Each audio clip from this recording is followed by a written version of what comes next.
Good morning friends, কাঞ্চনজঙ্ঘার view দিয়ে আজকে আপনাদের সকলের সকালটা শুরু করলাম। সকালবেলা ঘুম থেকে উঠেই দেখি সামনে কাঞ্চনজঙ্ঘা দেখা যাচ্ছে, মেঘটা কেটে গেছে।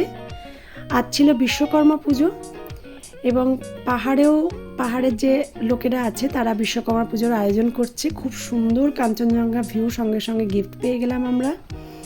দেখতেই পাচ্ছেন সামনে কাঞ্চনজঙ্ঘা একদম সাদা, আর তারই নিচে একেবারে মেঘে ঢাকা পাহাড়, যেন মনে হচ্ছে পাহাড়টা সাদা শাড়ি পরেছে।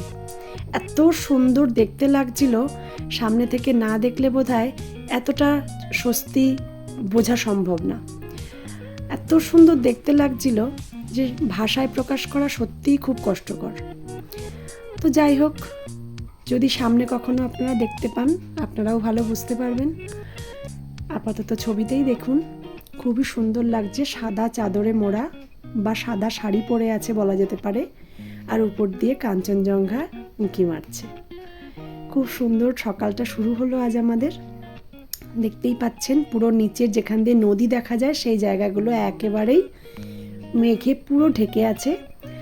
আস্তে আস্তে অবশ্য মেঘটা কিছুক্ষণ পরে সরে গেছিল, তখন আস্তে আস্তে নদীটা দেখা যাচ্ছিল। একই সঙ্গে আমরা একটা রেনবো দেখতে পেলাম মেঘের মধ্যে, আপনাদেরকেও দেখাবো। আপনারা জানি না বুঝতে পারবেন কি না, আমি হাত দিয়ে বুঝিয়ে দেওয়ার চেষ্টা করব। যদি বুঝতে পারেন তাহলে আপনাদেরও ভালো লাগবে। এই যে দেখুন সামনে, ওই দেখুন রেনবো, মেঘের মধ্যে ছোট্ট একটা রেনবো, একেবারে সাদা চাদরে মোড়া পাহাড়ের সঙ্গে। ওই দেখুন হাত দিয়ে দেখাচ্ছি আমি যে জায়গাটা, ঠিক ওই জায়গা দেখুন একটা ছোট্ট রেনবো, একেবারেই হালকা, খুব একটা প্রমিনেন্ট নয়। তো যাই হোক, ওই দেখুন আস্তে আস্তে রেনবোর পাশ দিয়ে ভিজিবল হচ্ছে নদী। নদীটা আস্তে আস্তে দেখা যাচ্ছে, মেঘগুলো আস্তে আস্তে একটু করে সরে যাচ্ছে।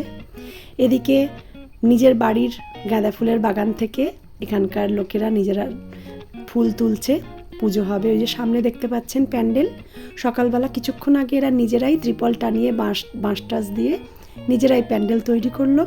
পুজোর আয়োজন শুরু হয়ে গেল। এখন পুজো হচ্ছে, প্রচুর লোকের আনাগোনা। গ্রামের লোকেরা নিজেরাই উদ্যোগ নিয়ে নিজেরাই সব কিছু করে পুজোটা আয়োজন করে। খুবই ছোট্টখাট্ট একদম পুজো। আর এখানে রান্নার আয়োজন চলছে, নেপালিদের যেটা হয় সেল রুটি। সেল রুটি হচ্ছে একটা সবজি, হচ্ছে গ্রামের প্রত্যেকে নিজেরা হাত লাগিয়ে সবাই কাজ করছে মিলেমিশে। ওখানে রান্না বান্না চলছে, সঙ্গে পায়েসও হয়েছে। এখানে প্রত্যেকে রান্না করছে আর আশেপাশের লোকেরাও প্রত্যেকে হেল্প করছে। এই যে দেখুন এখানে সবাই গ্রামের লোকজন এক জায়গায় বসে আনন্দ মজা হেল্প সব কিছুই একসাথেই করছে। সব কিছু মিলেমিশে খুব সুন্দর একটা পরিবেশ। পাহাড়ে এসেও যে আমরা এরকম একটা পরিবেশ দেখতে পাবো, এটা হচ্ছে আমাদের হেল্পিং হ্যান্ড, যারা আমাদেরকে এখানে সার্ভ করছিল খাবার, তাদের সঙ্গে আমি আর আমার মেয়ে ছিলাম। দুপুর হয়ে গেল, দুপুরে আমাদের ভাত, ডিমের কারি, আর এখানে ডাল, সঙ্গে আছে করলা আলু ভাজা, আর এখানে একটা আলুর একটা সবজি করেছিল। যাই হোক, এত কিছু কাজের মধ্যেও ওরা যে এইগুলো আয়োজন করেছে এটাই আমরা অনেক আনন্দ পেলাম দেখে। আর কিছুক্ষণের মধ্যেই আমাদের কাছে প্রসাদও আসলো। এখানে এটা পায়েস আমাদের দিয়ে গেল উপরে, আমরা যাই হোক আনন্দ করে খেলাম। দেখুন পুজো শেষ হলো, প্যান্ডেল খোলা শুরু হয়ে গেল, যে যার মতন বাসন মেজে বাসন ধোয়াধুয়ি করে একেবারে সব কিছু গুটিয়ে পুজো শেষ। এটা আমার কাছে খুবই অবাক লাগলো। সকালবেলা পুজো হলো, দুপুরবেলা খাওয়া দাওয়া হলো, আর তারপরে বিকেলের মধ্যে প্যান্ডেল খুলে রেডি, সব একদম ফাঁকা জায়গা।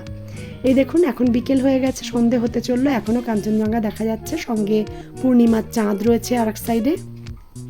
আর পূর্ণিমার চাঁদের আলো পড়ে কাঞ্চনজঙ্ঘার ভিউটা, যেমন স্লিপিং বুদ্ধার যে ভিউটা সেটা আমরা দেখতে পেলাম। আপনারা খুব ভালো করে খেয়াল করলে দেখতে পাবেন কাঞ্চনজঙ্ঘাটা দেখে মনে হচ্ছে স্লিপিং বুদ্ধা, একদম বুদ্ধদেব শুয়ে আছেন। তো দেখতে দেখতে সন্ধে হয়ে গেল, আমাদের স্ন্যাক্স চা চলে আসলো। স্ন্যাক্স চায়ের মজা নিতে নিতে আমরা নেকলেস ভিউটাকে দেখে নিলাম শেষবারের মতন। এরপরে আমাদের ফিরে যাওয়ার পালা। দেখতে দেখতে রাতে ডিনারের টাইম হয়ে গেল। ডিনারে ছিল ভাত, চিকেন, ডাল আর আলু পটলের তরকারি। এই খেয়ে আজকে রাতের আমাদের শেষ, কাল সকালে আমরা ফিরে যাব।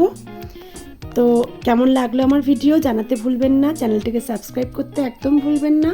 দেখা হচ্ছে পরের আর একটা ভিডিও নিয়ে। আজকের মতো এই পর্যন্তই, বাই বাই।